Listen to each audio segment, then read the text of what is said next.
Hello and अस्सलाम वालेकुम to everyone. This is Nasir Ali here. Dear students, कैसे हैं आप लोग? उम्मीद करता हूँ सब ठीक ठाक और खैर वाफियत से होंगे। जनाब, पिछले लेक्चर में हमने classification of anti fungal drugs के हवाले से डिस्कस किया था, लेकिन पिछले लेक्चर में हमने जस्ट क्लासिफिकेशन के बारे में पढ़ा था कि किस तरह हम एंटी फंगल ड्रग्स को डिफरेंट क्लास में क्लासिफाई कर सकते हैं। लेकिन आज की इस लेक्चर में हम हर एक क्लास से एक ड्रग्स को बहुत ही डिटेल के साथ पढ़ेंगे और इस डिटेल में general introduction, mechanism of action, pharmacokinetics, ADR, resistant, indication, contraindication, uses, brands, doses form के हवाले से डिस्कस करेंगे। सो आज का जो हमारा टॉपिक ऑफ डिस्कशन है वो है drug acting on sale membrane, और इसमें जो सब क्लास है एलाइलामीन, जिसमें हमने टर्बिनापिन एंड निफ्टिफिन के हवाले से डिस्कस किया था। सो आज हम टर्बिनापिन को बहुत ही डिटेल के साथ डिस्कस करेंगे। So without wasting any time, let's proceed our today lecture from terbinafine. So drug acting on cell membrane, enylamine or terbinafine. So what is terbinafine? Terbinafine or belong to the enylamine antifungal drugs. terbinafine जो है ये enylamine antifungal drug के साथ belong करते हैं।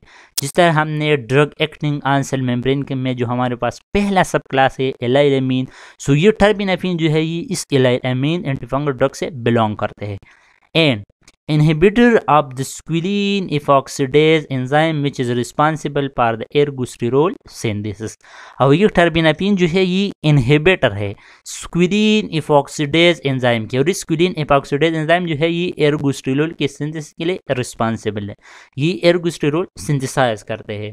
So terbinafine belong to the allylamine antifungal drug inhibitor of the squalene epoxidase enzyme and active both orally and topically. और ये जो है ओरली भी एक्टिव है, टॉपिकली भी एक्टिव है। मतलब ये है कि हम इसको ओरली भी एडमिनिस्टर कर सकते हैं और टॉपिकली भी हम इसको एडमिनिस्टर कर सकते हैं, यूज कर सकते हैं। एंड फंगिसिडल एंड नेचर, और इसका जो नेचर है वो फंगिसिडल है। एक होता है फंगिस्टेटिक जो फंजाई की ग्रोथ को इनहिबिट करते हैं, जो फंजाई की ग्रोथ को स्टॉप करते हैं, और एक होता है फंगिसिडल जो फंजाई को मुकम्मल तौर पर किल करते हैं, डिस्ट्रॉय करते हैं। सो टर्बिनापिन जो है वो फंगिसिडल एंड नेचर होता है। So this is general introduction of the terbinafine. Move forward toward the mechanism of the terbinafine. So terbinafine is the non-competitive inhibitor of the squalene epoxidase enzyme, which is responsible for the synthesis of the squalene epoxide, which is then converted to the lenosterol and then converted to the ergosterol, which gave structural integrity to the fungus cell or to the fungus cell membrane. ये terbinafine जो है ये inhibitor है किस चीज़ का? स्क्विलीन epoxidase enzyme का। ये स्क्विलीन epoxidase enzyme जो है ये स्क्विलीन इपॉक्साइड्स की सिंथेसिस करते हैं। फिर ये स्क्विलीन इपॉक्साइड कन्वर्ट हो जाते हैं लेनिस्टेरोल में, और लेनिस्टेरोल फिर कन्वर्ट हो जाते हैं एर्गोस्टेरोल में, और ये एर्गोस्टेरोल जो है ये स्ट्रक्चरल इंटीग्रिटी फिर प्रोवाइड करते हैं फंगस सेल को या फंगस सेल में ब्रेन को। जिस तरह के आप डायग्राम में देख सकते हैं, यहाँ पर ये हमारे पास स्क्विलीन है, ये स्क्विलीन पहले कन्वर्ट हो जाते हैं स्क्विलीन इपॉक्साइड में, किस एंजाइम के थ्रू? स्क्विलीन इपॉक्सीडेज एंजाइम के थ्रू। और ये टर्बिनापिन जो है ये इस स्क्विलीन इपॉक्सीडेज एंजाइम के साथ बाइंड हो जाते हैं, और स्क्विलीन का जो कन्वर्जन है स्क्विलीन इपॉक्साइड में वो इनहिबिट करता है। So ultimately leading to the inhibition of the ergosterol synthesis and finally leading to the fungal cell death. So this is the general mechanism of action of the terbinafine. Move forward toward resistance of the terbinafine. So terbinafine के खिलाफ अब resistance किस तरह develop हो जाए, इसके दो mechanism है। एक इसमें यह है कि लो परमिएबिलिटी ऑफ द ड्रग, जब ड्रग्स का डिफ्यूजन है, जब ड्रग का इनर मूवमेंट है फंगस सेल में, जब वो डिक्रीज हो जाता है, सो इसी वजह से भी टर्बिनाफिन के खिलाफ रेजिस्टेंस डेवलप हो सकती है।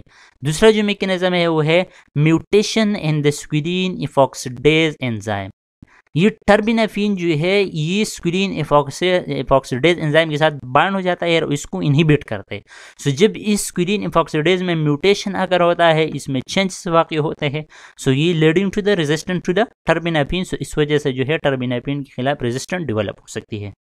Next topic is the pharmacokinetics.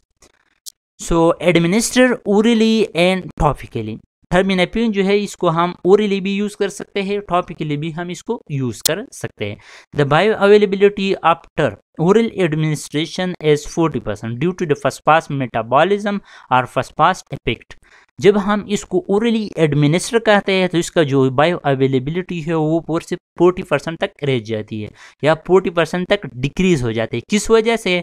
First pass effect की वजह से या फर्स्ट पास मेटाबॉलिज्म की वजह से इसका जो बायो अवेलेबिलिटी है वो डिक्रीज हो जाती है।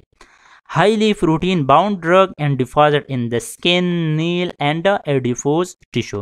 ये जो है हाई प्रोटीन बाउंड ड्रग है, प्लाज्मा प्रोटीन के साथ जिसका जो बाइंडिंग है वो बहुत ज़्यादा हाई है और इसका डिपोजिशन हो जाती है स्किन में, नेल में और एडिपोज टिश्यू में। सो इस वजह से जो है ये स्किन, नेल और एडिपोज या क्यूटिनियस जो टिश्यू है इसकी इन्फेक्शन के लिए, इसमें जो डिजीज़ या वाक़ हो जाती है इसकी ट्रीटमेंट के लिए यूज़ की जा सकती है।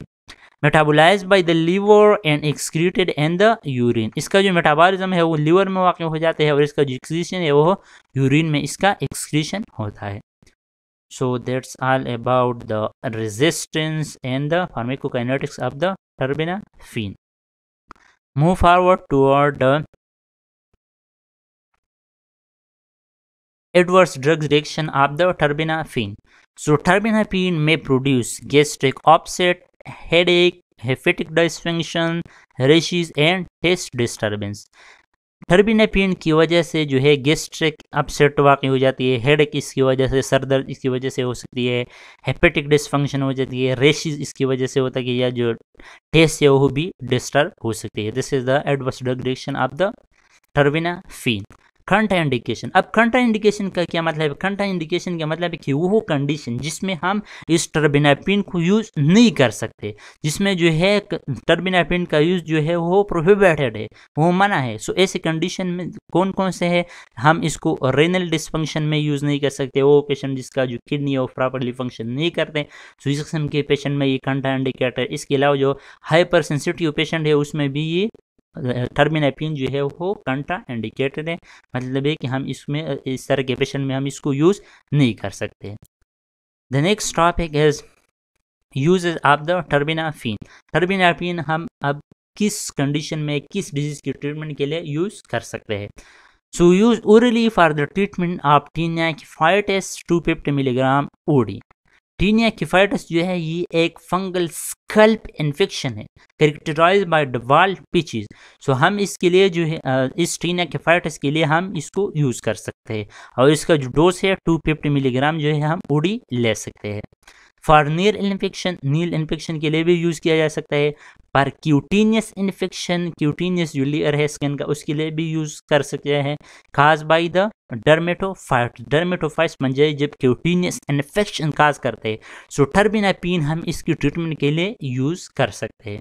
इसके डोज के बारे में अगर हम बात करें सो ओरली इसका जो डोज है वो है 250 milligram OD once in a day. 250 milligram तक इसका डोज है 24 आवर में वन टाइम। अब अगर हम इसकी ब्रांड्स की बात करें सो ये टर्बिनाफिन जो है मार्केट में टर्सिल क्रीम के नाम से अवेलेबल है। 1% वेट बाय वेट क्रीम है, product of the Sami pharmaceutical private limited. Also available by the name Terbizole tablet 125 milligram, a product of the Brian Pharmaceutical Private Limited, and also available by a name of Otic cream 1% Otic cream and Qtec 125 milligram tablet, a product of the Shrock Pharmaceutical Private Limited. So that's all about the terbinafine। I hope आप लोगों ने आज का lecture enjoy किया होगा। Otherwise अगर फिर भी आप लोगों को आज की लेक्चर में कोई कन्फ्यूजन है, कोई क्वेश्चन है, सो आप कमेंट सेक्शन में मुझसे पूछ सकते हैं। So thank you so much for giving you me your useful time. अगला जो हमारा लेक्चर में है हम इसमें हम एजोल के बारे में डिस्कस करेंगे। हमारा जो क्लासिफिकेशन है एलाइलामीन को हमने कवर किया, टर्बिनाफिन को अगले लेक्चर में हम एजोल के बारे में डिस्कस करेंगे। So thank you so much for giving me your time. Thanks.